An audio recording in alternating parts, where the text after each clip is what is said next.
Hi sir, ఎలా ఉన్నారు? ఓం నమో వెంకటేశాయ. వెంకటాది సంస్థానం బ్రహ్మాండే నాస్తికించిన వెంకటేశ సమోదేవో నా భూతో నా భవిష్యతి. అది ఎందుకు చెప్పారు సార్? ప్రపంచం మొత్తంలో తిరుమల లాంటి ప్రదేశము ఎక్కడా ఉండదు, అక్కడ ఉన్నంత మనశ్శాంతి ప్రపంచంలో ఎక్కడా ఉండదు అని దాని సారాంశం. దానికి ఇంటర్వ్యూకి సంబంధం ఏమైనా ఉందా? నాగ చైతన్య శోభిత జాతకాన్ని మీరు చెప్పడం జరిగింది కదా, అది తప్పని ఇప్పటికైనా ఒప్పుకుంటున్నారా? వేణుస్వామి జాతకం చెప్పినప్పుడు కామెడీ 2-3 ఏళ్ళైనా మీ జాతకం ఎప్పుడు మారిపోతుంది? మారింది, ఆల్రెడీ మారింది. ఇదే వీడియో కింద మళ్ళీ పెడతాడు ఎవడో, మళ్ళీ వచ్చిన వారా పంది అని పెడతాడు. ఒక హీరోయిన్ని తయారు చేయాలి అంటే ఎలా తయారు చేయాలో నాకు తెలుసు, ఒక హీరోని సూపర్ స్టార్ని ఎలా చేయాలో నాకు తెలుసు. ఎలా చేస్తారు మీరు? పూజలతోనే అయిపోతుంది.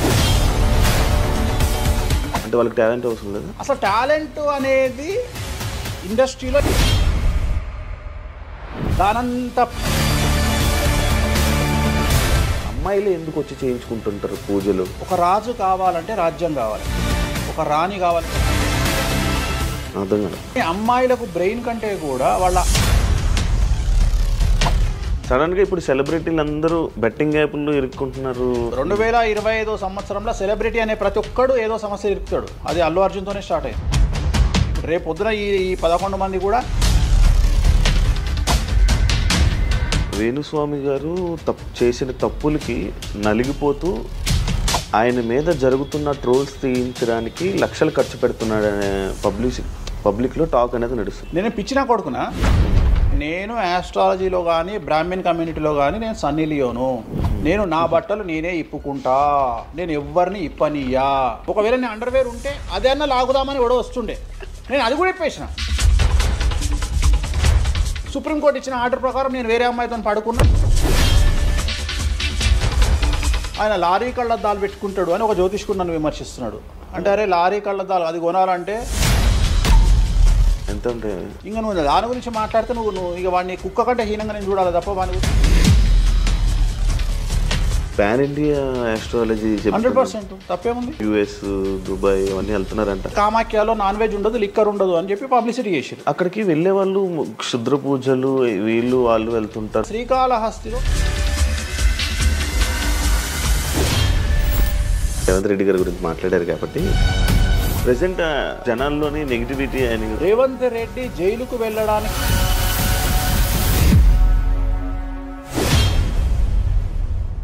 హాయ్ హలో నమస్తే, నేను మీ anchor Shiva. Welcome to iDream media. ఈరోజు మన ముందున్న గెస్ట్ ఆల్రెడీ ప్రోమో చూస్తే మీకు అర్థమైపోయి ఉంటుంది, మన వేణుస్వామి గారు ఈరోజు మనతో ఉన్నారు. నేను గత 2-3 సంవత్సరాల నుంచి అనుకుంటున్నాను అసలు వేణుస్వామి గారిని కలవాలి, ఒకసారి మనం మాట్లాడాలి, మనం కూడా ఇంటర్వ్యూ చేయాలి, కొన్ని విషయాలు తెలుసుకోవాలి అని నేను చాలాసార్లు ప్రయత్నించాను, బట్ అవ్వలేదు. ఫైనల్గా ఇప్పుడు అయ్యింది. అదే కాకుండా మరి కొన్ని రోజులు ఉగాది రానుంది, దాని గురించి రాశి ఫలాలు అండ్ కొత్త విషయాలు ఆయన మాటల్లోనే తెలుసుకునే ప్రయత్నం అయితే చేద్దాం. హాయ్ సార్, ఎలా ఉన్నారు? ఓం నమో వెంకటేశాయ. వెంకటాది సంస్థానం బ్రహ్మాండే నాస్తికించిన వెంకటేశ సమోదేవో నా భూతో నా భవిష్యతి. సూపర్. అది ఎందుకు చెప్పారు సార్? ఇప్పుడు వెంకటాది సంస్థానం బ్రహ్మాండే నాస్తికించిన వెంకటేశ సమోదేవో నా భూతో నా భవిష్యతి అంటే కలియుగ దైవమైనటువంటి ప్రోటోకాల్ దైవమైనటువంటి వెంకటేశ్వర స్వామి వారు లాంటి భగవంతుడు, దేవుడు ఇక రాడు, రాలేడు, రాబోడు. అలాగే ప్రపంచం మొత్తంలో తిరుమల లాంటి ప్రదేశము ఎక్కడా ఉండదు, అక్కడ ఉన్నంత మనశ్శాంతి ప్రపంచంలో ఎక్కడా ఉండదు అని దాని సారాంశం. దానికి ఇంటర్వ్యూకి సంబంధం ఏమైనా ఉందా? నేను ఫాలో అయ్యేది శ్రీ వెంకటేశ్వర స్వామిని, కామాఖ్య అమ్మవారిని. సో మనం ఏదైతే జనరల్గా మాట్లాడతామో ఆ మాట్లాడే సందర్భంలో ఈ జనరల్గా నాకు ఇప్పటి వరకు గత 20 సంవత్సరాల నుండి ఏ ఇంటర్వ్యూలో కూడా పేపరు పెన్ను ప్రిపేర్ అవ్వడము, పేపర్లు పెన్నులు పెట్టుకొని వచ్చి కూర్చోవడము అలవాట్లేదు. సో నేను కూర్చొని మాట్లాడింది అంతా కూడా ఆ స్వామి అమ్మవారు మాత్రమే పలికిస్తారు. సో నేను మాట్లాడే ప్రతి మాట నాకు సంబంధం లేదు, ఎందుకంటే మీరు అబ్జర్వ్ చేసిరు నా దగ్గర ఏ పెన్ను లేదు, పేపర్ లేదు. మీరు ఏం అడుగుతారో నాకు తెలియదు, నేను మీతో ఈ ప్రశ్నలు అడగాలని నేను ఇంతవరకు చెప్పలేదు. సో మీరు ఏం అడుగుతారో మీ ఐక్యూ లెవెల్ని బట్టి ఉంటుంది. సో నాకు ఆన్సర్ చేసేది స్వామి అమ్మవార్లు ఆన్సర్ చేస్తారు. సో అది చెప్పి ఇంటర్వ్యూలో కూర్చోవడం నాకు అలవాటు. సో ఏదైనా మీరే పలికిస్తారు అనేటువంటి బ్లైండ్ నమ్మకంతో, గుడ్డి నమ్మకంతో ఆ స్వామిని అమ్మవారిని నమ్ముకొని కూర్చుంటాను ఇంటర్వ్యూలో. సో నాకు అలవాటు ఏంటంటే కలియుగ దైవం, ప్రోటోకాల్ దైవం మనం చూస్తుంటాం. మాకు రాముడు ఇష్టము, మాకు శివుడు ఇష్టము. వెంకటేశ్వర స్వామి వద్ద మాత్రమే డబ్బు ఉంటుంది, వేరే వాళ్ళ దగ్గర డబ్బులు ఉండవు. ఉదాహరణ, రాముడు ఉన్నాడు, సంవత్సరం నాడు ఒకటే రోజు ఆయన దగ్గరికి పోతాం మనం, అది శ్రీరామనవమి. శివుడు ఉన్నాడు, శివరాత్రి నాడు తప్ప ఎప్పుడూ పోము, కానీ ప్రతిరోజు వెళ్ళేది వెంకటేశ్వర స్వామి దగ్గర. వెంకటేశ్వర స్వామి భోగమైనటువంటి అనుభవిస్తూ ఉంటాడు. ఆయనకు భోగ శ్రీనివాసులు అని వెంకటేశ్వర స్వామి వారు, మనం తిరుపతికి వెళ్తే తిరుపతిలో వెంకటేశ్వర స్వామి వారి దగ్గర చిన్న విగ్రహం ఉంటుంది కింద, దాన్ని భోగ వెంకటేశ్వర స్వామి అంటారు. అంటే ఆయనకున్నంత అనుభవించేదంతా ఆయన్ని అక్కడనే ఆ వెంకటేశ్వర స్వామి వారే అనుభవిస్తారు. సో అందుకని ఆయనకు అంత లగ్జరీ లైఫ్ ఉంటుంది. సో లక్ష్మి కూడా వెంకటేశ్వర స్వామి దగ్గరనే ఉంటుంది. అంటే మన కలియుగంలో ప్రోటోకాల్ దైవం అంటే వెంకటేశ్వర స్వామి. డబ్బును ఎంజాయ్ చేయాలి, డబ్బు రావాలి, లగ్జరీస్ అంటే వెంకటేశ్వర స్వామి. అందుకనే వెంకటేశ్వర స్వామి వారి మాట తీసుకొని మాత్రమే నేను ఇంటర్వ్యూని స్టార్ట్ చేస్తాను. మీకు డబ్బు రావాలని? ఎవరికి? మీకు. నాకు డబ్బు వచ్చింది ఆల్రెడీ, ఎనఫ్. ఎలా వచ్చింది? ఎలా సంపాదించారు? సంపాదించాలనే కసి ఉంటుంది కాబట్టి సంపాదిస్తాం. అంటే నేను ఎలా నమ్ముతా అంటే, ఒక సామెత ఉంటుంది, వీడి జాతకమే బాగుంటే వీడి జాతకాలు ఎందుకు చెప్పుకుంటాడు. సో నా జాతకం బాగుంది అని ప్రూవ్ చేసుకోవడానికి the first ever astrologer range rover వాడేటువంటి జ్యోతిష్కుడు నేను ఒక్కనే ఇండియాలో. సో అన్ని లగ్జరీస్ లైఫ్లో ఎంజాయ్ చేస్తేనే వేరే వాడికి మనం మాట్లాడేటువంటి రైట్స్ ఉంటాయి అనేటువంటిది ఉద్దేశం నాది. ఓకే, ఎగ్జాంపుల్ చెప్తా. ఒక తండ్రి ఒక 10 ఫోటోలు, ఒక Tendulkar photo, Modi photo, Amit Shah photo, ఒక ప్రముఖ హీరోయిన్ నయనతార ఫోటో, లేకపోతే ఒక రేవంత్ రెడ్డి ఫోటో, చంద్రబాబు నాయుడు ఫోటో, ఇట్లన్నీ తీసుకెళ్ళి పెట్టి ఇంట్లోకి వెళ్ళి తన కొడుకును పిలిచి, ఈ ఫోటోల్లో నువ్వు ఎవరు కావాలనుకుంటున్నావు అని అడిగితే వాడు అక్కడ ఉన్నటువంటి ఫోటోల్లో ఏదో ఒక ఫోటో పిక్ చేసుకుంటాడు. కానీ ఏ కొడుకు కూడా నీలాగా కావాలనుకుంటున్నా నాన్న అని చెప్పాడు. ఆ సిగ్గు వీడికి ఉండదు, అలా పెంచగలిగినటువంటి తత్వం వీడికి ఉండదు. సో నేను ఆ టైపు కాదు. నా కూతురు కానీ నా కొడుకు కానీ నీలాగా పెరగాలి నాన్న, నీలాగా నేను ఒక రోల్ మోడల్ అయితే నాన్న అనిపించుకునేటువంటి పరిస్థితి ఉన్నది. మీ ఫోటో కూడా పెడతారు అక్కడ? పెట్టను, నేను అసలు పెట్టను. నా కూతురే ఇవన్నీ నాకు వద్దు అని ఇట్లా పక్కకు జరిపి నేను నీలాగా తయారవుతా అని చెప్తుంది నా కూతురు. So that is my aim. So aim కదా సక్సెస్. నేను ఇవాళ నా కూతురు నన్ను చూస్తే నా తండ్రి నాకు రోల్ మోడల్ అని చెప్తుంది. రోల్ మోడల్ అని చెప్పాలంటే అన్ని రకాలుగా ఉండాలి. మనము ఒక కూతుర్ని చూసుకునే విధానంలో ఉంటుంది, ఒక భార్యను చూసుకునే విధానంలో ఉంటుంది. అలాగే సామాజికంగా మనం మన కూతురికి ఏమి ఇస్తున్నామో, కొడుకుకి ఏమి ఇస్తున్నాము, సమాజంలోకి వాళ్ళని ఎట్లా వదులుతున్నాము అనేటువంటిది కూడా అది ముఖ్యమైనటువంటి విషయం. సో ఇవన్నిటికీ సంసిద్ధతను వ్యక్తం చేయాల్సినటువంటి పరిస్థితి, వీటిని తయారు చేయాల్సినటువంటి పరిస్థితి నా మీద ఉంటుంది. సో నన్ను ఫస్ట్ ఎవరు కూడా క్వశ్చన్ చేయడానికి వీలు లేదు. అంటే నా దగ్గరకు వచ్చేవాడు, వేణుస్వామి నీ జాతకం బాగుంటే నువ్వు జాతకాలు ఎందుకు చెప్పుకుంటావు. సో ఇప్పుడు నేను ఒక హీరోయిన్ని తయారు చేయాలి అంటే ఎలా తయారు చేయాలో నాకు తెలుసు. అంటే ఆమె జాతకంలో యోగం ఉంటే ఆమెను సూపర్ స్టార్ని ఎలా చేయాలో నాకు తెలుసు, ఒక హీరోని సూపర్ స్టార్ని ఎలా చేయాలో నాకు తెలుసు.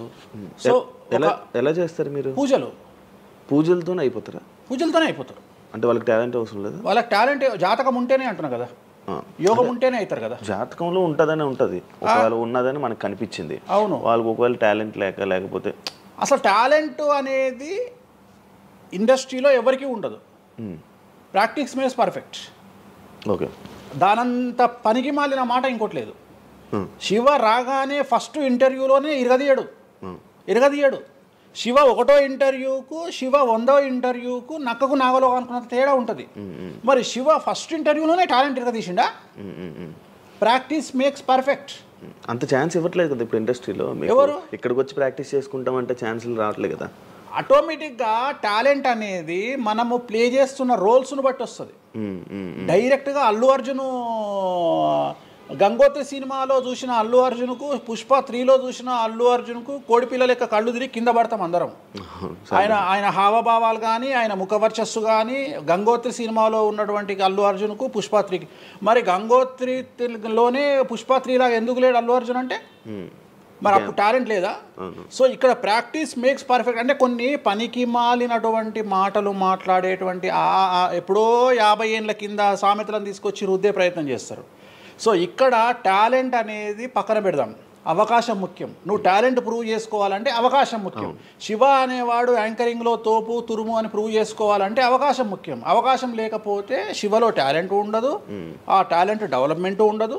సో ఇక్కడ ఏంది అంటే అవకాశాలు రావడం కోసం మనం ప్రయత్నం చేస్తాం. ఒక సీఎం సీట్ ఎక్కడం కోసం సీఎం ఏం చేస్తాడు అని తెలవాలి అంటే సీట్ ఎక్కాలి. సీట్ ఎక్కిన తర్వాత సీఎంగా ఈయన పనికొస్తాడా రాడని డిసైడ్ అవుతుంది.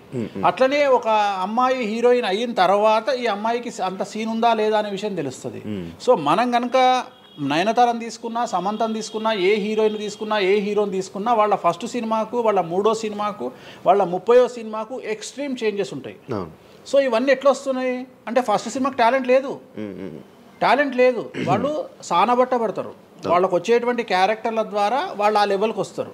అట్లనే ఒక గ్రామస్థాయి సర్పంచ్ నుండి స్టార్ట్ అయినటువంటి వ్యక్తి వాళ్ళ రాష్ట్రానికి తెలంగాణకు ముఖ్యమంత్రి అయిన రేవంత్ రెడ్డి అంటే ఆయన ప్లానింగు, ఆయన ఎట్లా చేయాలి, ఎట్లా సీఎం కావాలి అనే ఆలోచనల ద్వారా ఇక్కడికి వచ్చిండు.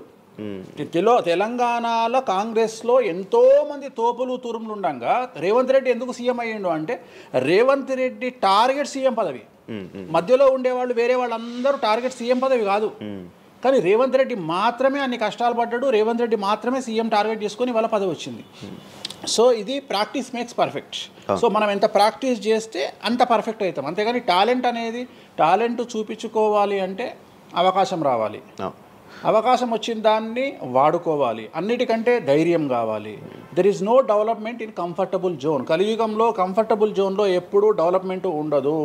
తెలంగాణ రాష్ట్రంలో కాంగ్రెస్ పార్టీలో మనం గనక కాంగ్రెస్ పార్టీలో ఉన్నటువంటి వ్యక్తులను తీసుకుంటే ఒక రేవంత్ రెడ్డి మినహా ఎవరు కూడా జైలుకి వెళ్ళలేదు. రేవంత్ రెడ్డి జైలుకు వెళ్ళడానికి కూడా సంసిద్ధత వ్యక్తం చేసినాడు, అలాంటి ఫైటింగ్ చేసినాడు. అంటే కంఫర్టబుల్ జోన్ దాటి రిస్క్ జోన్లో ఫైట్ చేయడం వల్ల ఇవాళ సీఎం అయినాడు. మిగతా వాళ్ళందరూ ఎక్కడనో దగ్గర భయపడ్డమో బాధపడ్డమో వెనకడిగేయడం వల్లనో వాళ్ళు అక్కడనే ఉండిపోయారు. ఈయన మాత్రమే జైలుకు వెళ్ళి మరీ ఫైట్ చేసి వాళ్ళ సీఎం అయ్యాడు. అంటే ఎవరైతే కష్టపడతారో వాళ్ళకు ఫలితం దక్కుతుంది, ఎవరైతే కంఫర్టబుల్ జోన్లో ఉంటారో వాళ్ళు కంఫర్ట్ లెవెల్ అట్లనే ఉంటుంది. సో సమాజంలో మనం బయటికి వచ్చి ఫైట్ చేసి అన్నిటినీ ఎదుర్కొని 10 మందితో దొబ్బులు తిని సోషల్ మీడియాలో దొబ్బించుకొని కింద కామెంట్లు పెట్టించుకొని బండనాయదవా దొంగనాయదవా అని కామెంట్లు పెట్టించుకొని సో ఇవన్నీ ఓవర్కమ్ అయ్యి సమాజాన్ని అర్థం చేసుకొని ఓహో వీళ్ళంతా పనికి మాలిన వెధవలు కామెంట్ల రూపంలోనే ఉంటారు అని మనం ఫైట్ చేస్తూ ముందుకు వెళ్తేనే మనకు లైఫ్ దొరుకుతుంది. ఇప్పుడు రేవంత్ రెడ్డి గారి గురించి మాట్లాడారు కాబట్టి ప్రజెంట్ జనాల్లోని నెగిటివిటీ నేను ప్రిడిక్షన్స్ని కానీ వేరే వాటిని చెప్పట్లా. నేను ఒక మంచి విషయాన్ని తీసుకొని మాత్రమే చెప్తా ఉన్నా. నేను మంచి విషయాన్ని మాత్రమే తీసుకొని చెప్తాను. వేణుస్వామి గారు ఎప్పుడు అంటే లైక్ ఇందాక మాట్లాడుతున్నట్టే హీరోయిన్లు మనం టాలెంట్ ఉన్న వాళ్ళు చేస్తాం. ఎక్కువ వేణుస్వామి దగ్గర చేసుకున్న యాక్టర్స్ అమ్మాయిలే ఎందుకు వచ్చి చేయించుకుంటుంటారు పూజలు వేణుస్వామి గారి దగ్గర? ఒక రాజు కావాలంటే రాజ్యం కావాలి, ఒక రాణి కావాలంటే రాజు ఉంటే సరిపోతుంది. అర్థం కాలేదా? ఒక వ్యక్తి రాజు కావాలంటే రాజ్యాన్ని సంపాదించాలి. రాజ్యాన్ని సంపాదించాలంటే సగం జీవితం సంక నాకిపోతుంది ఒక వ్యక్తికి. అంటే శివ అనే వ్యక్తి ఒక 100 కోట్ల రూపాయలు సంపాదించాలంటే సగం జీవితం సంక నాకిపోతుంది. అవును, రైట్. కానీ శివను పెళ్లి చేసుకోవడానికి ఒక అమ్మాయికి మ్యాక్సిమం 10 మినిట్స్ చాలు. ఎస్, అంటే శివ నచ్చితే చాలు, శివకు అమ్మాయి నచ్చితే చాలు, పని అయిపోయింది. అంటే 10 నిమిషాల్లో ఆ అమ్మాయి 100 కోట్ల వారసురాలు అయిపోయింది. అలాగే 100 కోట్ల అధిపతి కూడా తనకు దక్కిండు. సో అమ్మాయిల డెవలప్మెంట్ అనేది ఎక్స్ట్రీమ్గా ఉంటుంది. ఉదాహరణ, ఒక ఇంటర్వ్యూకు 10 మంది అమ్మాయిలు 3 అబ్బాయిలు వస్తే ఈ 10 మంది అమ్మాయిల ఇంటర్వ్యూలు అయిపోయినాక వీళ్ళు సెలెక్ట్ కాకపోతే వాడి అదృష్టం మహాసుడిగా ఉంటే వాడు వస్తాడు సీన్లోకి. అంతే తప్ప 99% వీడు ఇక్కడనే కథం అయిపోతారు అమ్మాయిల దగ్గరనే, వాడికి అంత అవకాశం ఉండదు. సో కలియుగం అనేది 2002 తర్వాత షిఫ్ట్ అయింది. ఒకప్పుడు ఆడవాళ్ళకి అవకాశాలు తక్కువ, మగవాళ్ళకి ఎక్కువ. ఇప్పుడు టోటల్ రివర్స్ అయింది. ఏంటంటే 95% అవకాశాలు అమ్మాయిలకే ఉంటాయి, ఒక 5% మాత్రమే అబ్బాయిలకు ఉంటాయి. అందుకే అబ్బాయిలు అందరూ ఇప్పుడు అమ్మాయిలా మారిపోతున్నారు అంటారా? బెస్ట్ కదా. ఇప్పుడు మొత్తం జెండర్ అంతా మారిపోయింది. కారణం ఏంటంటే అమ్మాయిలకు ఉండేటువంటి వెసులుబాటు అబ్బాయిలకు ఉండదు. నేను అదే చెప్తున్నా. ఇప్పుడు మగవాడు కష్టపడి పైకి రావడానికి చాలా టైం తీసుకుంటుంది, ఆడవాళ్ళు పైకి రావడానికి చాలా ఈజీగా పైకి వస్తారు. నేను అనేది ఏంటంటే వాళ్ళ కష్టంతో పాటు వాళ్ళ గ్లామర్ వాళ్ళకు తోడవుతుంది. అవును, ఇప్పుడు మీరు ఏ పాయింట్ చెప్పారో అర్థమైంది. ఇప్పుడు అమ్మాయిలకి ఎలాగో అవకాశాలు ఉన్నాయి కదా, మరి ఆల్రెడీ వాళ్ళకి ఎలాగో అవకాశాలు వస్తాయి కాబట్టి మరి మీరు వాళ్ళని ఎందుకు అమ్మాయిలనే చూడడం? అంటే రాని వాళ్ళకు నేను చూస్తున్నా. ఇప్పుడు వచ్చిన వాళ్ళు నా దగ్గరికి రారు కదా. ఇప్పుడు కరోనా వస్తేనే హాస్పిటల్కి పోతాడు, కానీ కరోనా రాకముందు పండుకోడు కదా హాస్పిటల్లో. సో అట్లనే వేణుస్వామితో పని ఉంటేనే వస్తారు. రెండవది, అమ్మాయిలకు ఉండే వెసులుబాటు ఏంటంటే అబ్బాయిలు కూడా చేసుకుంటారు నా దగ్గర, కానీ అబ్బాయిల డెవలప్మెంట్ అనేది చాలా తక్కువగా ఉంటుంది. ఉదాహరణ, నా దగ్గరికి వచ్చే అమ్మాయిలు ఓన్లీ సినిమా కోసం రారు. చాలామందికి తెలియదు ఈ విషయం. అంటే చాలామంది ఏమనుకుంటారంటే వేణుస్వామి దగ్గరికి వచ్చే అమ్మాయిలు సినిమా కోసమే వస్తారు, రారు. నా దగ్గరికి వచ్చే అమ్మాయిలు ఒక రాజకీయ నాయకురాలిగా వక్తగా కావాలని వస్తారు. సో పొలిటీషియన్ కావాలని వస్తారు. అన్నిటికంటే ఎంటర్ప్రెన్యూర్ కావాలని వస్తారు. ఒక బోటికో లేకపోతే ఒక గోల్డ్ షాపో ఏదో పెట్టుకొని బిజినెస్ కోసం వస్తారు. సో నా దగ్గరకు వచ్చేటువంటి వాళ్ళల్లో 10 మందిలో ఒకళ్ళు ఇద్దరు సినిమా ఇండస్ట్రీకి సంబంధించిన వాళ్ళు వస్తారు. 8 మంది వేరే వేరే వేరే వేరే వ్యాపారాలకు సంబంధించి చాలా ఉన్నాయి. ఇప్పుడు లైసెన్సింగ్ చేసేవాళ్ళు ఉన్నారు, చాలామంది తెలియదు. ఇప్పుడు ఢిల్లీలో లైసెన్సింగ్ చేసేవాళ్ళు 100 మంది అమ్మాయిలు ఉన్నారు నాకు తెలిసిన వాళ్ళు. అంటే పెద్ద పెద్ద కాంట్రాక్ట్లు ఇప్పించేవాళ్ళు, పెద్ద పెద్ద వాళ్ళు. సో అలాంటి వాళ్ళు నా దగ్గరికి ఎక్కువగా వస్తారు. అంటే నా దగ్గరికి వచ్చేవాళ్ళు ఈ ఉద్యోగాలు చేసుకునే వాళ్ళు ఇలాంటి వాళ్ళు రారు. నేనేమంటానంటే job is a biggest scam in the world. ప్రపంచంలో ఉద్యోగం అనేది అతిపెద్ద స్కామ్. సో దాన్ని ఇప్పుడు ఒక కోతి ఉంది, ఆ కోతికి మీరు డజన్ అట్టిపళ్ళు ఇవ్వండి, ఒక 2000 రూపాయలు ఇవ్వండి, అది డజన్ అట్టిపళ్ళే తీసుకుంటుంది. కానీ ఈ 2000 రూపాయలతోటి నేను ఒక 10 గెలలు కొనుక్కుంటాననే నాలెడ్జ్ దానికి లేదు. అంటే ఒక రకంగా జాబ్ అనేది ఇచ్చి ఆ వ్యక్తిని మనం మోసం చేయడం. సో జాబ్కి అలవాటు అయిపోయిన వాడు కంఫర్టబుల్ జోన్లోకి వెళ్ళిపోతాడు.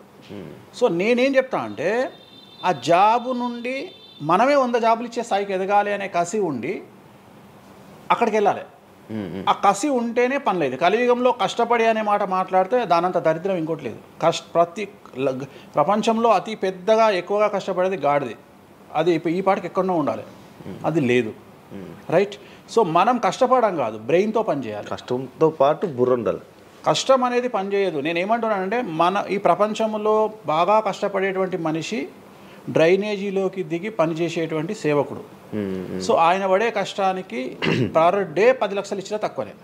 కానీ మనం ఆయనకి అట్లా ఇవ్వట్లా. అంటే ఇక్కడ బ్రెయిన్తో పనిచేసే వాడికే డబ్బు మిగులుతుంది. నేను మాట్లాడేది బ్రెయిన్తో. కానీ అమ్మాయిలకు బ్రెయిన్ కంటే కూడా వాళ్ళ అందముతో పనిచేస్తే డబ్బులు దొరుకుతాయి. ఇప్పుడు వాళ్ళ ఇప్పుడు మనం ఉన్నాం, నువ్వో నేను ఒక ఇన్స్టాగ్రామ్లో పోస్ట్ పెడితే ఎవరు చూడు. అదే ఒక అమ్మాయి పెడితే 2 మిలియన్లు వెళ్ళిపోతుంది. ఇప్పుడు అదే కదా జరిగేది. ఇప్పుడు బెట్టింగ్ యాప్స్లోకి వీళ్ళు ఎందుకు వచ్చారంటే వాళ్ళను ట్రాప్ చేసేవాడు కూడా ఈ అమ్మాయిలకు 2 మిలియన్ల ఫాలోవర్స్ ఉన్నారు, కనీసం మిలియన్కు రీచ్ అవుతుంది వీళ్ళ వీడియో అనే ఉద్దేశంతో పెట్టిస్తున్నాడు. సో పెట్టడం ఎందుకు ఏంటి అనవసరం పక్కన పెడితే వాళ్ళకుండే క్రేజ్, అమ్మాయిలకు క్రేజ్ అలాంటిది. నేను అదే చెప్తున్నా, ఆ క్రేజ్ అమ్మాయిలకు చాలా ఈజీగా వస్తుంది. ఎందుకంటే గ్లామర్గా ఉండే అమ్మాయిలు చాలా ఈజీగా జనాల్లోకి వెళ్ళిపోతారు. సో చాలా వాళ్ళకు ఉండే అవకాశాలు చాలా ఎక్కువ. ఇప్పుడు రీసెంట్ మీరు బెట్టింగ్ యాప్ ఇన్ని రోజులు లేని బెట్టింగ్ యాప్, అంటే గత 2 సంవత్సరాల నుంచి ఫైట్ చేస్తున్నారు బెట్టింగ్ యాప్ల గురించి. వీళ్ళు సడన్గా ఇప్పుడు సెలబ్రిటీలు అందరూ బెట్టింగ్ యాప్లు ఇరుక్కుంటున్నారు. సెలబ్రిటీలే కాదు, 2025 సంవత్సరంలో సెలబ్రిటీ అనే ప్రతి ఒక్కడు ఏదో సమస్య ఇరుకుతాడు. అది అల్లు అర్జున్తోనే స్టార్ట్ అయింది. సో జాతకంలో అల్లు అర్జున్ యోగంలో 6వ ఇంట్లో శని, అల్లు అర్జున్ది కన్యారాశి. కన్యారాశి 6వ ఇంట్లో శనిలో ఉండగా అల్లు అర్జున్ జైలుకి వెళ్ళాడు. సో దానివల్ల ఆయనకు వెంట్రుక ముఖతో సమానం. ఎందుకంటే తెల్లారు వచ్చి ఆయన టిఫిన్ చేస్తే ఆపలేరు, ఆయన టూర్కు పోతే ఆపలేరు, ఆయన రేపు పొద్దున పుష్ప 3కి 3000 కోట్లు వసూలు చేస్తుంది, దాన్ని ఎవడు ఆపలేడు. అంటే ఒక వ్యక్తిని జైలుకు పోయించినంత మాత్రం ఎవడు ఆపలేడు. మహా అంటే బెయిల్ తీసుకొని బయటకు వస్తాం. ఇప్పుడు రేపు పొద్దున ఈ 11 మంది కూడా సరే జైలుకు పోతారా పోరా, అంత తీవ్రమైన నేరమా నాకు ఐడియా లేదు. సో వాళ్ళు పోయినా మళ్ళీ 10వ రోజు వచ్చి మళ్ళీ 11 నాడు వాళ్ళు మళ్ళీ స్టేటస్ పెట్టుకుంటారు. దానివల్ల పెద్ద ఒక కొంపల మునిగేది ఏం లేదు. కాకపోతే ఇక్కడ జాతక రీత్యా ఎందుకే ఇప్పుడు జరుగుతుంది అంటే, ఎందుకు జరుగుతుంది అంటే ఎవరి జాతకంలోనైతే ఆ ప్రత్యేకమైనటువంటి టైమింగ్ వస్తుందో ఆ టైమింగ్లో ఉండేవాళ్ళు జైలుకు వెళ్ళడమో, సమస్యల పాలవడమో, మీడియాకి ఎక్కడమో. ఇప్పుడు అందరూ మీడియాకి ఎక్కిన అందరు జైలుకి వెళ్ళరు. సో ఇంకోటి ఏంటంటే, ఇప్పుడు ఒకప్పుడు జైలు అంటే భయము, ఇప్పుడు జైలు అనేది క్వాలిఫికేషన్. అంటే జనరల్గా ఇప్పుడు పొలిటీషియన్ అయితే జైలుకు పోగానే సీఎం అవుతారా అనే నమ్మకం వచ్చింది అందరికీ. అట్లనే కొన్ని నమ్మకాలు వచ్చినాయి. ఇప్పుడు అల్లు అర్జున్ పోయి వచ్చిండు, ఏమైంది? సో అదే సినిమా ఇంకా ఆయన అనుకున్న దానికంటే ఇంకా కొద్దిగా ఎక్కువ డబ్బులు వసూలు చేసింది. సో ఇప్పుడు వీళ్ళు కూడా అంతే. కాకపోతే జాతకాల్లో చూసుకోవాల్సింది ఎందుకు ఇట్లాంటివి జరుగుతాయంటే, అష్టమ శని అంటే 8వ ఇంట్లో శని వచ్చినప్పుడు, 6వ ఇంట్లో శని వచ్చినప్పుడు, 12వ ఇంట్లో శని వచ్చినప్పుడు, 1వ ఇంట్లో శని వచ్చినప్పుడు, 6వ ఇంట్లో గురువు వచ్చినప్పుడు, 12వ ఇంట్లో గురువు వచ్చినప్పుడు ఇలాంటి సంఘటనలు వ్యక్తిగతమైన జీవితంలో జరిగే అవకాశాలు ఉంటాయి. ఇప్పుడు ఏదైతే కన్యా రాశికి ఈ నెల 30 వరకు బ్యాడ్ ఉందో అది తులారాశికి షిఫ్ట్ అవుతుంది 1వ తారీఖు నుండి. అంటే ఏప్రిల్ 1వ తేదీ నుండి రాబోయే 2.5 సంవత్సరాల పాటు తులారాశి సెలబ్రిటీలు ఎవరైతే ఉంటారో వాళ్లకు సేమ్ సంచలనాలు, జైలుకు వెళ్ళడాలు, ఇలాంటి సమస్యలు అనేటువంటివి రాబోతున్నాయి. వేణుస్వామి గారు చేసిన తప్పులకి నలిగిపోతూ ఆయన మీద జరుగుతున్న ట్రోల్స్ తీయించడానికి లక్షలు ఖర్చు పెడుతున్నాడనే పబ్లిక్లో టాక్ అనేది నడుస్తుంది. అది ఎంతవరకు నిజం? అసలు పట్టించుకొని అవి ఎంజాయ్. ట్రోల్స్ని ఎంజాయ్ చేస్తారా? ట్రోల్స్ని ఎంజాయ్ చేస్తాను నేను. ట్రోల్స్ని ఎంజాయ్ చేస్తాను నేను. ఎందుకు అంటే నేను నమ్మేది ఏంటంటే any publicity is good publicity అని నమ్మే వ్యక్తిని నేను. బ్యాడ్ ఆర్ గుడ్ పబ్లిసిటీ నేను అనే పాయింట్ ఏంటంటే ఒక అంబానీ ఫ్యామిలీ పెళ్లిళ్ళు చేసుకున్నారు, 5,000 కోట్లు ఖర్చు పెట్టి పెళ్లిళ్ళు చేసుకోవడానికి ప్రధానమైన కారణం ఏంది? పబ్లిసిటీ పిచ్చి. వేణుస్వామికి 500 కోట్ల పబ్లిసిటీ ఫ్రీకి వచ్చినప్పుడు ఎందుకు వద్దంటాడు? పిచ్చిన కొడుక వేణుస్వామి అన్న కాదు కదా. ఒక ప్రైమ్ టైంలో 7 గంటలకు నేను ఒక ఛానల్లో అరగంట షో కొనాలంటే నాకు కనీసం ₹1,00,000 అవుతుంది. నేను పిచ్చిన కొడుకునా? నాకు వచ్చే పబ్లిసిటీ ఎంత ఎక్స్ట్రీమ్ పబ్లిసిటీ వస్తుంది. నేను ఎప్పుడు బాధపడతా? నా లైఫ్ డిస్టర్బ్ అయినప్పుడు బాధపడతా, నా ఫైనాన్షియల్ రూట్ ఆగిపోయినప్పుడు బాధపడతా. ఇప్పుడు నేను 12వ సంవత్సరంలో సినిమా ఇండస్ట్రీకి వచ్చిన. నా కమాండింగే మీడియా, నా కమాండింగే సినిమా ఇండస్ట్రీ, నా కమాండింగే పొలిటికల్, నా commanding all aspects of life.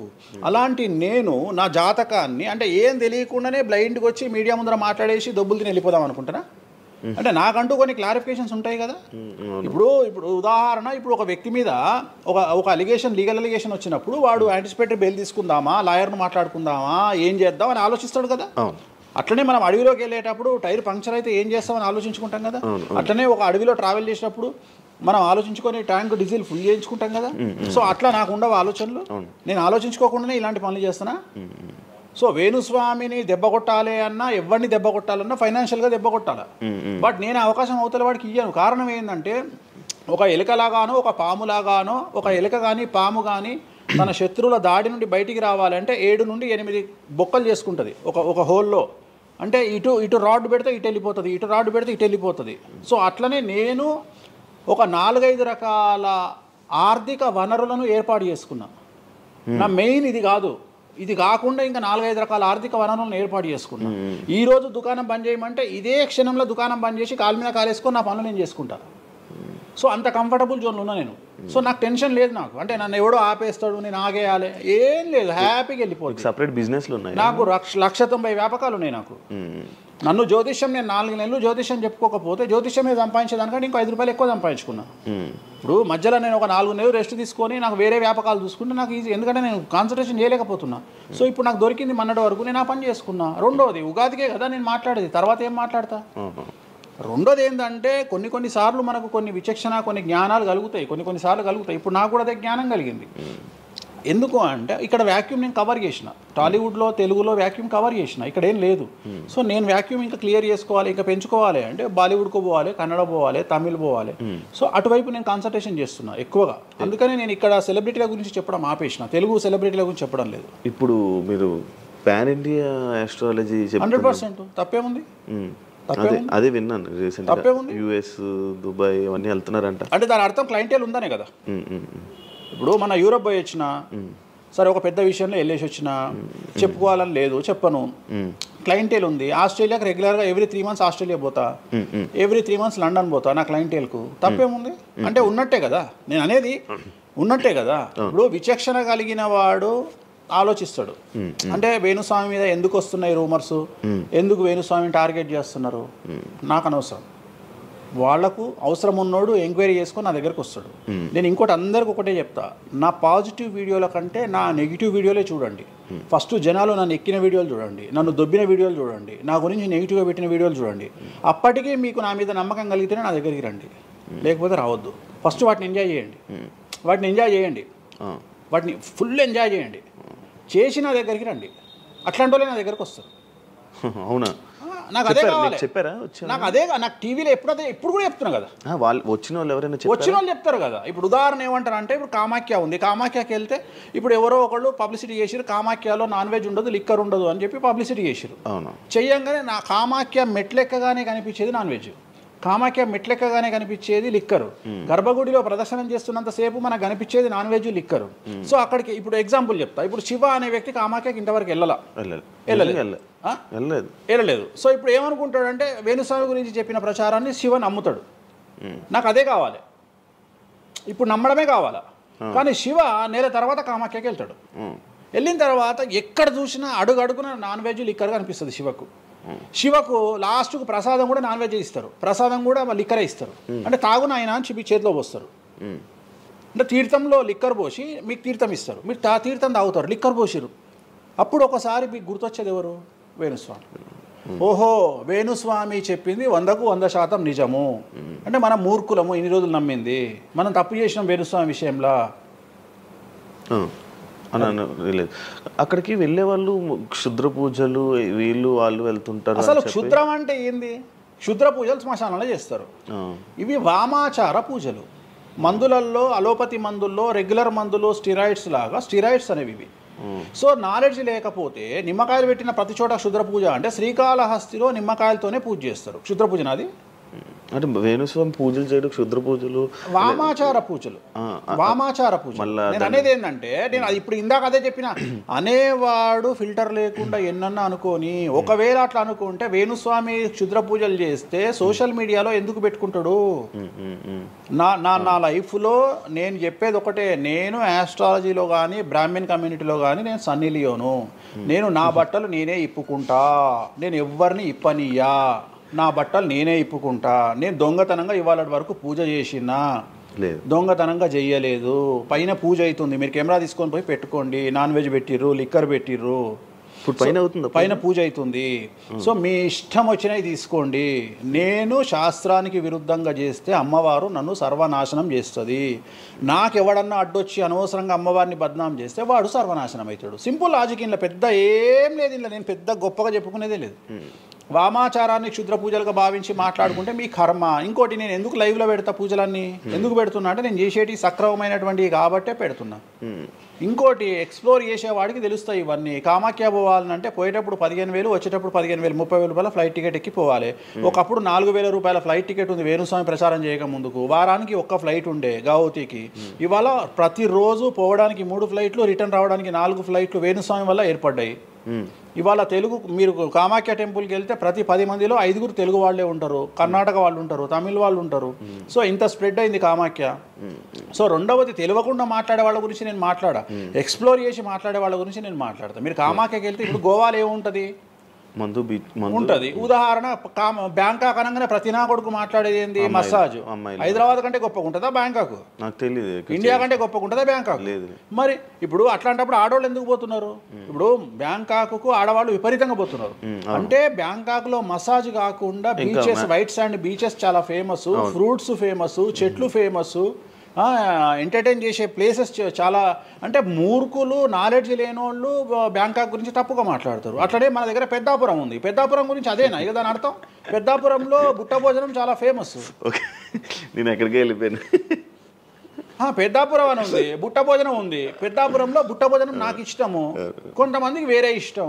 అంటే నేను అనేది ఏంటంటే, మీ ఇష్టం వచ్చినట్టు. ఇప్పుడు చిలకలూరుపేట అని పేరు, అంత మాత్రం తప్పు పడతామా? అంటే మూర్ఖపు వేదవాళ్ళు మాట్లాడే మాటలకు నేను తీసుకోవాల్సినటువంటి పని నాకు లేదు. రెండవది, కాదేది విమర్శకు అనర్హం. అంటే వేణుస్వామి దగ్గర విషయం ఉంది, వేణుస్వామి సెలబ్రిటీ కంటెంటు, లేదా వేణుస్వామిని ట్రోల్ చేసినా, వేణుస్వామిని తిట్టినా, వేణుస్వామి గురించి సబ్జెక్టు పెట్టినా, కనీసం మనకు ఒక వీడియోతోని ఒక 5 జీతాలు వెళ్తాయి అనేటువంటి నమ్మేటువంటి ప్రజల గురించి నేను మాట్లాడను. ఎందుకంటే నా వల్ల వాళ్ళ జీతాలు వెళ్తున్నప్పుడు నేను సంతోషపడతా. నా వల్ల జీతాలు వెళ్తున్నప్పుడు నేను ఎంత తిడితే నాకు అంత ఆనందం. ఎందుకంటే వేణుస్వామి మంచోడు అని చెబితే ఎవడు చూడడు. వేణుస్వామిని తిడితే 5 లక్షలు చూస్తారు. 5 లక్షలు అంటే కనీసం 30,000 రూపాయలు. అంటే నాకు తెలియదు సరిగా, ఒక జీతం వెళ్ళిపోతుంది కదా. సో నేను అనే పాయింట్ ఏంటంటే, నన్ను తిడితే నేను అసలు బాధపడను, నన్ను తిడితే నేను సంతోషపడతా. కారణం ఏంటంటే, అట్లీస్ట్ ఆ వీడియోతోని నన్ను ఒక 1000 మంది అన్న గుర్తుపడతారు. ఇప్పుడు ఆస్ట్రాలజీ పరంగా నాకుండే గుర్తింపు నాకుంది, నేను కాదనను. కానీ ఇంకా నా గుర్తింపు నేను పెంచుకోవాలంటే ఎట్లా పెంచుకుంటా, నాతో అయిపోయింది. ఇంతకంటే నేను ఏం చేయలేను. ఇక నేను మ్యాక్సిమం చేసేసిన ఆస్ట్రాలజీలో. ఇప్పుడు వేణుస్వామి అంటే సౌత్ ఇండియాలో వేణుస్వామి అనగానే ఆస్ట్రాలజీ పేరు వస్తుంది, ఆస్ట్రాలజీ అనగానే వేణుస్వామి వస్తుంది. ఎవడు అవునన్నా కాదన్నా నేనే మార్గదర్శకం, దీంట్లో అనుమానమే లేదు. కానీ ఇంతకంటే నాకు ఇంకేదో కావాలి అంటే నేను డబ్బులు, ఇప్పుడు మీరు నా దగ్గరకు వచ్చిర్రు, ఎక్కడైనా నా నేమ్ ప్లేట్ మీరు చూసిరా? చూడలేదు. నా ఫోటో కనిపించిందా మీకు నా ఆఫీస్లో? లేదు. అది నా రేంజ్, అది నా రేంజ్. నాకు విజిటింగ్ కార్డు ఉండదు, నాకు విజిటింగ్ కార్డు ఉండదు, నాకు నేమ్ ప్లేట్ ఉండదు, నాకు నా ఫోటో ఉండదు ఎక్కడ. అమ్మవారి ఫోటోలు, వెంకటేశ్వర ఫోటోలు తప్ప నా పర్సనల్ ఫోటోలు నేను ఎక్కడ పెట్టుకోను. మీరు నన్ను వేణుస్వామి కాదు ఎల్లయ్య అన్న నేను యాక్సెప్ట్ చేస్తాను. ఒకవేళ ఒక రోజు యాంకరింగ్లో ఒక ఆమె ఏం చేసిందంటే, అమ్మాయి ఇంటర్వ్యూ చేయబోతూ వేణుస్వామి కాకుండా ఏదో కొత్త పేరు చెప్పింది. కొత్త పేరు చెప్పి భయపడ్డది. అంటే నేను ఫ్లోలో చెప్పేసి భయపడ్డది. స్వామి తప్పు చెప్పినా అంటే నీ ఇష్టం వచ్చిన పేరు చెప్పుకోపో అన్న. జనాలకైతే నేను వేణుస్వామి అని తెలుసు కదా. ఇప్పుడు వేణుస్వామి బొమ్మేసి పుల్లయ్య అంటే అయితే వేణుస్వామి అనుకుంటారు కదా జనాలు. నేను అనేది అది. సో నాకు ఎంత విమర్శ చేస్తే ఐఎమ్ ఫీల్ హ్యాపీ. అంటే మీ గురించి మీరు అంత క్రియేట్, జనాల్లో అందరికీ తెలుసు, అంత ఉంది ఆల్రెడీ. నేను మౌత్ పబ్లిసిటీని నమ్ముతా. మౌత్. రెండవది సింపుల్ లాజిక్. తెలుగు జనాలు అంత పిచ్చోళ్ళ. ఎక్కడ ఎవరి గురించి నెగిటివ్ పడుతుంది, ఏం పడుతుంది, ఎందుకు పడుతుంది, దీని వెనకాల ఏం జరుగుతుంది అని ఆలోచించలేనంత చవటలో అని నేను అనుకోను. ప్రతి యాడ్ను క్షుణ్ణంగా పరిశీలిస్తారు, ప్రతి టీవీలో టెలికాస్ట్ అయ్యే ప్రతిదీ క్షుణ్ణంగా పరిశీలిస్తారు, దీని వెనక వీళ్ళ మోటో ఏంది అనేది కూడా ఆలోచిస్తారు. సో చాలా సింపుల్గా అనలైజ్ చేస్తారు. సో అంత మాత్రాన నాకు వచ్చేదేముంది, జనాలు ఒకటి నన్ను విమర్శించేవాడికి లేదా నన్ను శత్రువుగా భావించేవాడు ఆ 2 రోజులు మంది ఎక్కువ తాగుతాడు, 2 పెగ్గులు, అంతకుమించి వాడు వీకేది ఏం లేదు. రెగ్యులర్గా తాగే మందు కంటే 2 పెగ్గులు ఎక్కువ తాగుతాడు, 2 ముక్కలు ఎక్కువ తింటాడు, ఎందుకంటే అబ్బా వేణుస్వామికి ఏదో అయిపోయింది అని. కానీ అంతకుమించి జరిగేది ఏముంటుంది, వేణుస్వామి మర్డర్ చేసినా, మానభంగం చేసినా రాజ్యాంగానికి అతీతంగా లోపలికి పోతాడు. అది కాకుండా 19(1) ప్రకారమే ఎవరికైతే జనాలకు స్వేచ్ఛ మాట్లాడే హక్కు ఉందో దాన్ని బేస్ చేసుకుని వేణుస్వామి మాట్లాడతాడు తప్ప వేణుస్వామి రాజ్యాంగాన్ని మీరి ప్రవర్తించేటువంటి పరిస్థితి లేదు. రాజ్యాంగానికి లోబడి ప్రవర్తిస్తాడు. సో ఆర్టికల్ స్పీచ్ 19(1) ప్రకారమే మాట్లాడతాడు. దీంట్లో ఎటువంటి సమస్యలు లేదు. నా వృత్తి ఆస్ట్రాలజీ. సో పర్ఫెక్ట్గా మాట్లాడుకుంటా. కానీ నా గురించి నెగిటివ్గా మాట్లాడే వాళ్ళు ఎప్పుడు కూడా నా శ్రేయోభిలాషులే. ఎందుకంటే వాళ్ళు నా స్థాయిని పెంచుతూ ఉన్నారు కాబట్టి నేను వాళ్ళని ఎప్పుడూ శత్రువులుగా భావించను. వేణుస్వామి గారితో డేంజర్ అంటే మిగతా కొంతమంది బ్రాహ్మణ లైక్ పంతులు కానీ వీళ్ళు కానీ చెప్పేది ఇది, వేణుస్వామి గారి డేంజరు ఆయన్ని ఒకవేళ ఏమైనా అంటే మళ్ళీ ఆయన పూజలు చేసి మనం నాశనం అయిపోయేలా ఇది కూడా ఆయన చేయగలడు, పవర్స్ ఉన్నాయి. నమ్ముతున్నట్టే కదా, అంటే నాకు వర్తుందనే కదా. అలా అర్థం కాదు, వర్తున్నట్టే కదా. ఇప్పుడు వర్త్ లేకపోతే ఫీల్ కావాలి. భయపడుతున్నారంటే నమ్ముతున్నట్టే కదా. సబ్జెక్ట్ ఉందని నమ్ముతున్నారు కదా. ఓకే ఓకే, పవర్స్ ఉన్నాయి, పవర్స్ నమ్ముతున్నారంటే సబ్జెక్టే కదా. అది తప్పేం లేదే దాంట్లో, దాని తప్పేం లేదు కదా. అంటే నా దగ్గర పవర్స్ నమ్ముతున్నారు కదా, ఇట్ ఈస్ ప్రూవ్డ్ కదా. నేను అనే పాయింట్ ఏంటంటే, నేనేదో జనాల్ని ఉద్ధరిస్తా, నేనేదో జనాలకు పూజలు చేసి వాళ్ళను మంచి చేస్తా అనుకున్నప్పుడు ఫస్ట్ అడిగే క్వశ్చన్ ఏంటంటే, రేపు ఇచ్చినాయాలా నీకు వచ్చిన సమస్యలు క్లియర్ చేసుకోరా అంటారు ఫస్ట్. మరి నా సమస్యలను క్లియర్ చేసుకుంటా కదా. లాజికా కాదా? చేస్తారా నిజంగా? నేను అడిగే పాయింట్ మీకు అర్థం కాలా? అర్థమైంది. నేను చెప్తున్నది ఒకటి, నీకు అర్థమవుతున్నది ఏమంటున్నా. నాకు ఒక న్యాయపరమైన చిక్కు వచ్చినప్పుడు దాని నుండి బయటపడడానికి నేను పూజలు చేసుకుంటానా, చేసుకోనా? మరి వాటి ద్వారానే కదా నేను జనాలకి. ఇప్పుడు నీకేదన్నా ప్రాబ్లం వచ్చి రేపు పొద్దున వేణుస్వామి గారు నాకు ఈ సమస్య వచ్చింది అంటే సమస్య మీరు ఎప్పుడు నమ్ముతారు? నన్ను మీరు చేశాక అది మీరు నేను బయటపడ్డప్పుడు నమ్ముతారు. అదే మీ సమస్యల నుంచి మీరు బయటపడ్డాక జనాలు నమ్ముతారు. అర్థమైంది. బట్టతల పెట్టుకొని నేను వెంట్రుకలు మొలిపిస్తాను టీవీలో యాడ్ ఇస్తే అమనాబూతులు తిడతారు. అరే నీకే గుండు మీద వెంట్రుకలు లేవు, నువ్వేం మొలిపిస్తావురా అని. అట్లనే నేను కూడా నా స్టామినా ఏందో జనాలకు తెలియజెప్పాలి అంటే నేను నా సమస్యల నుండి బయటపడ్డప్పుడే కదా ఎదుటి వ్యక్తికి చేసే రైట్స్ నాకు ఉంటాయని చెప్తున్నా. అంటే ఇప్పుడు మీకు వచ్చిన సమస్యల నుంచి మీరు బయటపడ్డారు, మీకు మీరే పూజ చేసుకున్నారు. ఎందుకు చేసుకో? నా జాతకాన్ని నేను విశ్లేషించుకుంటా కదా. నాకు వచ్చే సమస్య నేను అనుకోను, బట్ నేను సమస్యలు వస్తే వాటిని క్లియర్ చేసుకోవడానికి నాకుండే రెమెడీస్ నాకు ఉంటాయి కదా. మీరు చేశారు ఆ పూజల్లో ఎవరైనా నష్టపోయారా? ఎవరిని నేను అనేది ఏంటంటే మనం బాగుండాలని కోరుకుంటాం. ఇంకోటి ఏంటంటే ఫస్ట్ నేను శత్రువుగా భావించాలి కదా. నేను అంత దూరం ఆలోచించాను. నేను ఎదుటి వ్యక్తిని శత్రువుగా ఎప్పుడు భావిస్తా అంటే వ్యక్తిగతంగా వచ్చి నన్ను కొట్టినప్పుడు నేను భావిస్తా. అంటే నా గురించి చెడుగా మాట్లాడడం అనేది నాకు శత్రువు కాదు. ఎందుకంటే వాళ్ళ వృత్తి అది, వాళ్ళ వృత్తి అది. బోల్డ్ మంది మాట్లాడతారు, అందరూ శత్రువులు. నేను అదే అంటున్నా. ఇప్పుడు ఇదే వీడియో కింద మళ్ళీ పెడతాడు ఎవడో, మళ్ళీ వచ్చిన వారా పంది అని పెడతాడు. ఇప్పుడు నేను వాడిని వాడిని ఇల్లు ఎత్తుక్కుంటూ పోవాలా నేను? వాడిని ఇల్లు నాకు కనీసం లక్షల్లో క్లయింటేల్ ఉంటుంది.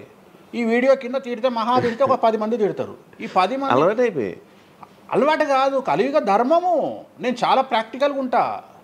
నేను చాలా లేకపోతే ఎంత దమ్ము ఉంటే ధనిష్టల నేను వచ్చి మందు తాగుతా, నాన్ వెజ్ పెడతా అని చెప్పుకోవాలంటే చాలా విషయం ఉండాలి, మామూలు విషయం కాదు.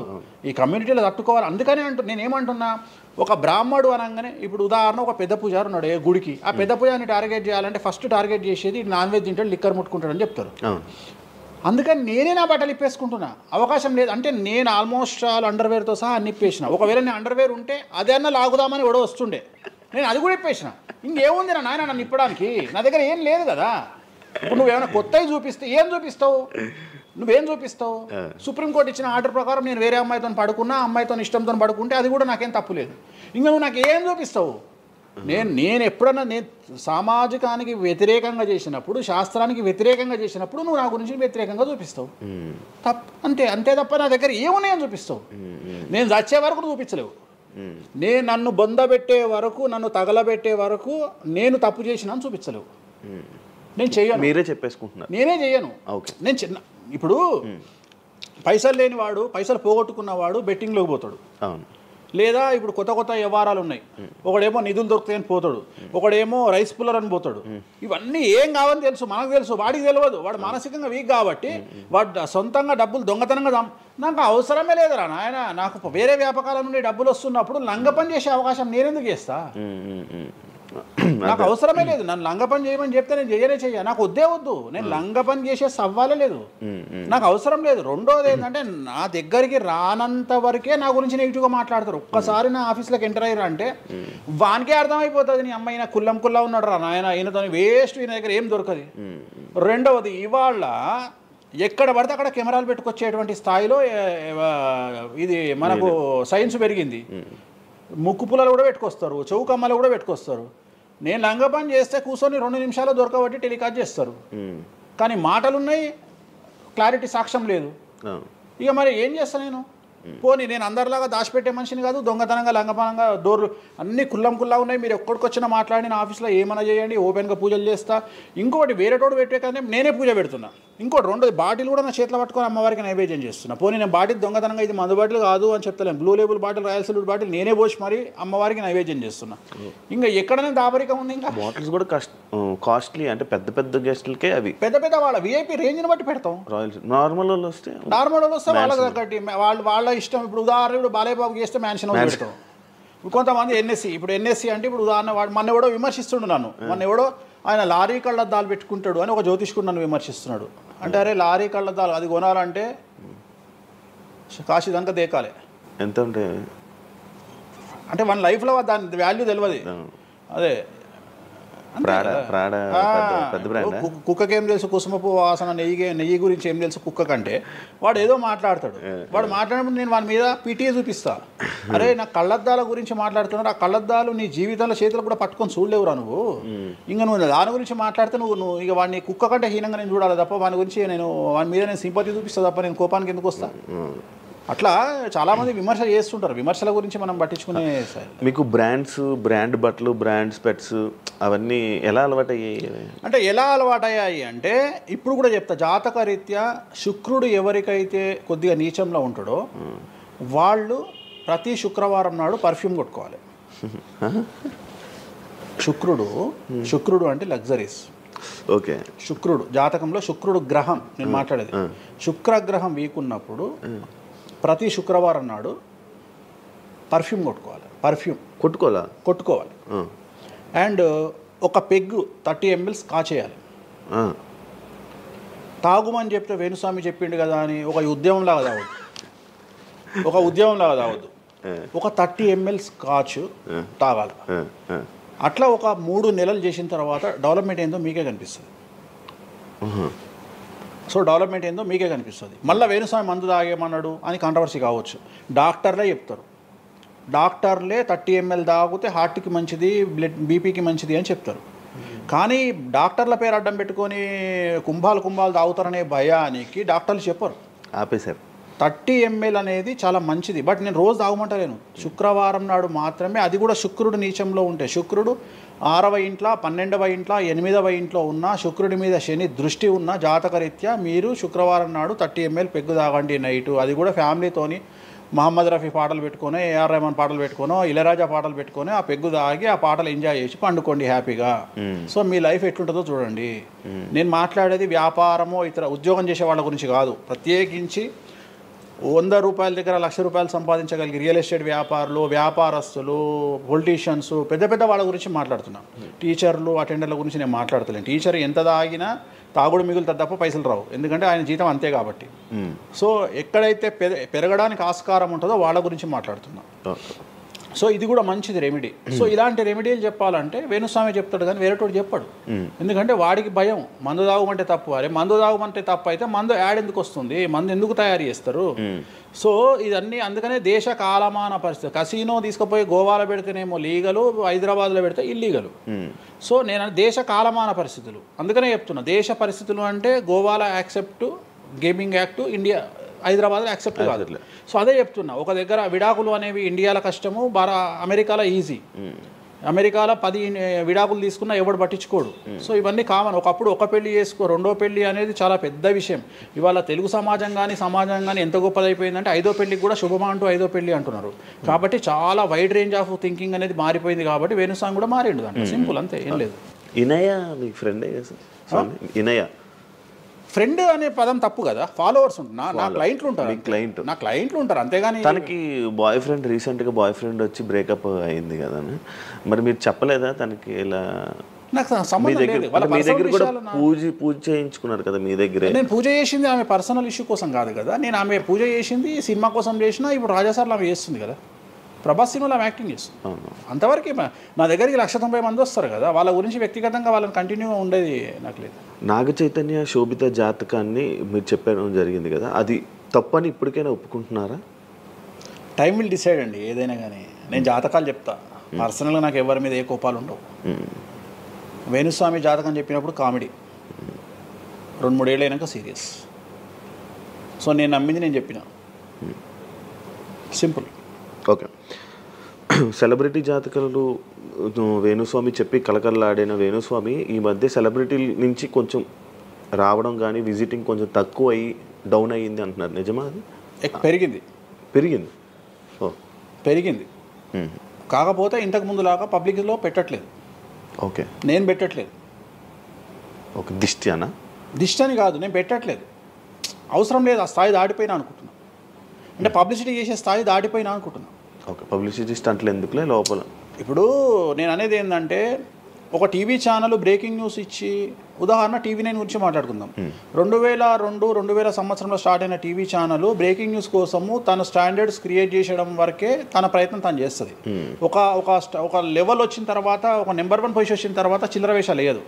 అట్లనే వేణుస్వామి దానికోసం ప్రయత్నం చేసిండు, సెలబ్రిటీ జాతకాలు చెప్పిండు. వేణుస్వామికి ఆ స్టేజ్ వచ్చింది కాబట్టి వేణుస్వామి ఇప్పుడు చిల్లర వేషాలు ఏదలుచుకోలే. అంటే ఇప్పుడు వాళ్ళ గురించి వీళ్ళ గురించి చెప్పి వేణుస్వామి సెలబ్రిటీ. సో వేణుస్వామి ఇప్పుడు సెలబ్రిటీ జాతకాలు చెప్పాల్సినటువంటి పరిస్థితుల్లో వేణుస్వామి లేడు అని అనుకున్నాడు కాబట్టి వేణుస్వామి సెలబ్రిటీ జాతకాలు చెప్పట్లేదు. Simple logic. నాకు కావాల్సిన పబ్లిసిటీ కంటే ఎక్కువ వచ్చింది, ఇంకేం చేసుకుంటా నేను? నాకు ఎక్కువ ఎక్స్ట్రీమ్ వస్తుంది, నాకు వద్దు. ఇప్పుడు వేరే వాళ్ళు ఉన్నారు, వాళ్ళు చెప్పుకుంటున్నారు. ఇప్పుడు నేను స్లో చేసినప్పటి నుండి ఆగస్టు నుండి మీరు యూట్యూబ్ చెక్ చేస్తే వేరే జ్యోతిష్కులు వేసుకుంటారు అంటే. ఇప్పుడు వేరే జ్యోతిష్కులు కంటిన్యూగా పోతున్నారు, సినిమా హీరోల గురించి చెప్తున్నారు, పొలిటీషియన్ల గురించి చెప్తున్నారు. నేను తమ్మునేలు చూస్తుంటా కదా, విపరీతంగా చెప్పుకుంటారు. మీ నుంచే స్టార్ట్ చేశారు. నేను అదే చెప్తున్నా, కానీ నేను చెప్తే మనోభావాలు దెబ్బతింటాయి కానీ వాళ్ళు చెప్తే తినవు. ఎందుకంటే నాకున్న స్ట్రైక్ రేట్ అట్లాంటిది. మీరు వైరల్ కంటెంట్. అదే చెప్తున్నాను నేను. ఇంకా ఆ రీచ్కి వచ్చినా కాబట్టి నేను చెప్పదలుచుకోలే, వదిలేసిన.